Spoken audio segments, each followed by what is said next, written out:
आज की कहानी है कौवा और दुष्ट सांप।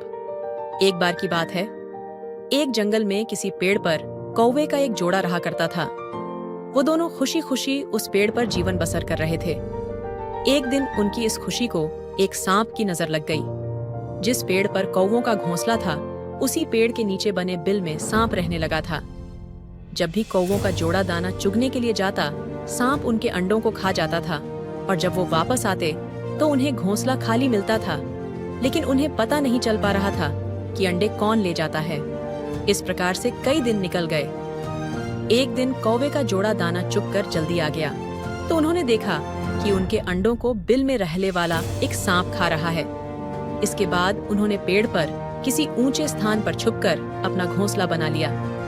सांप ने देखा कि कौवों का जोड़ा पहले वाले स्थान को छोड़कर चला गया है, लेकिन शाम होते ही दोनों वापस पेड़ पर आ जाते हैं। इस प्रकार कई दिन निकल गए।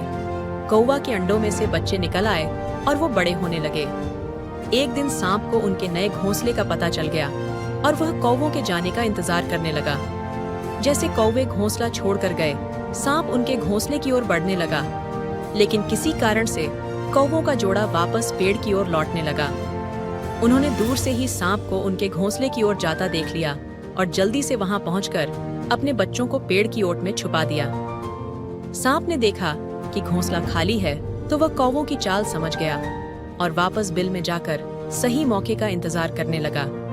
इसी बीच कौवे ने सांप से पीछा छुड़ाने के लिए एक योजना बनाई।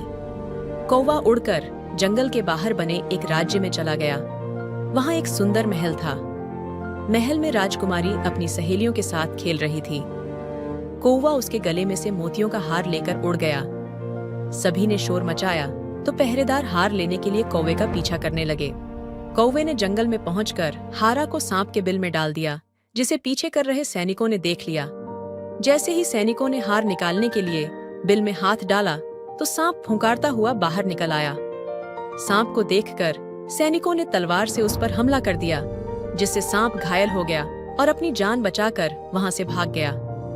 सांप के जाने के बाद कौवा अपने परिवार के साथ खुशी खुशी रहने लगा। हमें इस कहानी से यह सीख मिलती है कि कभी भी निर्बल का फायदा नहीं उठाना चाहिए। साथ ही मुसीबत में समझदारी से काम लेना चाहिए। ऐसे ही कहानियां सुनने के लिए हमारे हिंदी कहानियां चैनल को लाइक, शेयर और सब्सक्राइब जरूर करें।